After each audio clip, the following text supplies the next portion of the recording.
Bonjour, cette capsule web portera sur le module coût de projet. Donc, à quoi peut bien servir le module coût de projet? Normalement, le coût de projet va servir à attribuer des revenus et des dépenses à une activité ou à un projet.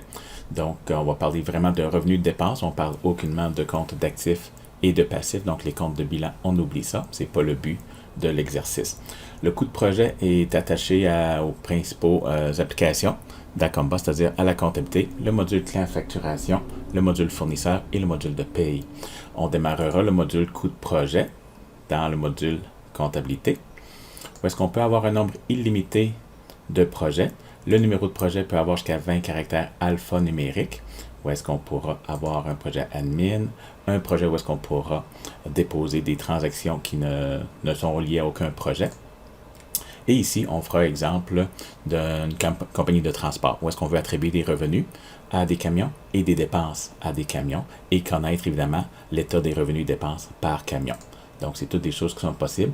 Un projet, ça peut être n'importe quoi. Ça peut être un employé, ça peut être un client, ça peut être une activité, une exposition. Dans ce cas ici, on a choisi de faire les revenus et des dépenses par camion. Dans un premier temps, on peut aller faire des factures lorsqu'on va facturer dans facturation. On facture notre clientèle et on pourra attribuer, si on le désire, des livraisons. On facture 1500 km à 555 sous et on pourra l'attribuer au camion numéro 1. On remarquera qu'également, on peut également facturer le même produit ou le même service dans un autre projet. Toujours sur la même facture. On aurait pu le faire sur deux factures bien distinctes également. Donc, voici ici. Donc, on a des revenus de 825 $ dans le projet camion 1. Un autre revenu de 1375 dans le camion numéro 2. On enregistre la facture.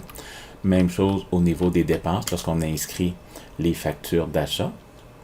Donc, supposons qu'on reçoit notre facture d'Ultramar. On a payé de l'essence pour nos camions. On a 550 $ pour le camion numéro 1 et peut-être la même chose, l'essence, peut-être 850 $ pour le camion 02. On réclame les taxes avec la lettre P, évidemment. On enregistre. On effectue le transfert à la comptabilité comme vous le connaissez. Donc, on transfère les factures clients, les factures fournisseurs vers la comptabilité. Sur le même principe, on pourrait également inscrire des payes des chauffeurs de camions et attribuer une partie ou tous les payes. Donc, il peut avoir travaillé 40 heures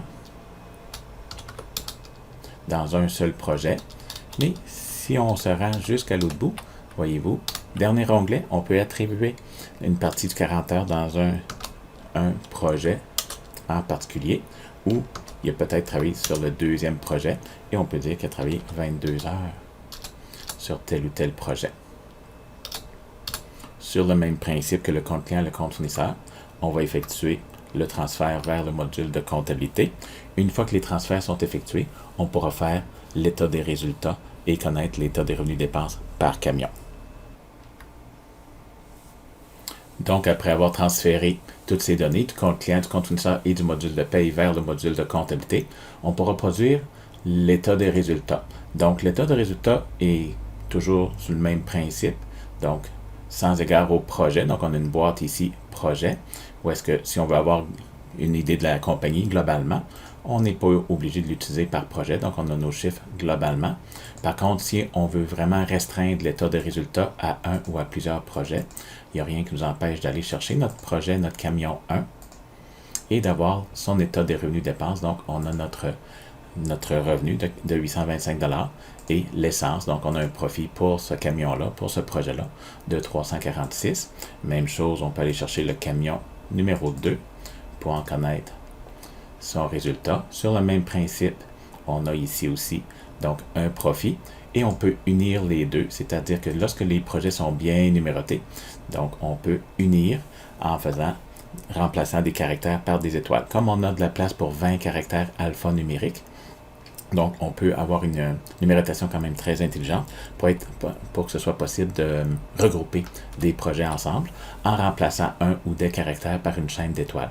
Donc, ici, en faisant CAM, C-A-M, étoile, étoile, étoile, étoile, ben, il va regrouper tous les projets qui ont la mention CAM. Et on aura un état de résultat global pour les camions ensemble. Donc, ici, on voit ici nos revenus, nos dépenses pour les 2 camions.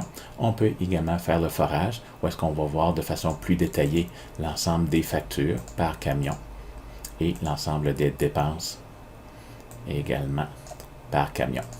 Donc, que ce soit pour l'essence, l'entretien mécanique, les immatriculations, les assurances, etc., les salaires, tout est possible au niveau du forage. Donc, c'est un bref survol du module projet. Si vous avez des questions, ça nous fera plaisir de vous aider. Donc, au 88 653 8101. Merci, bonne journée.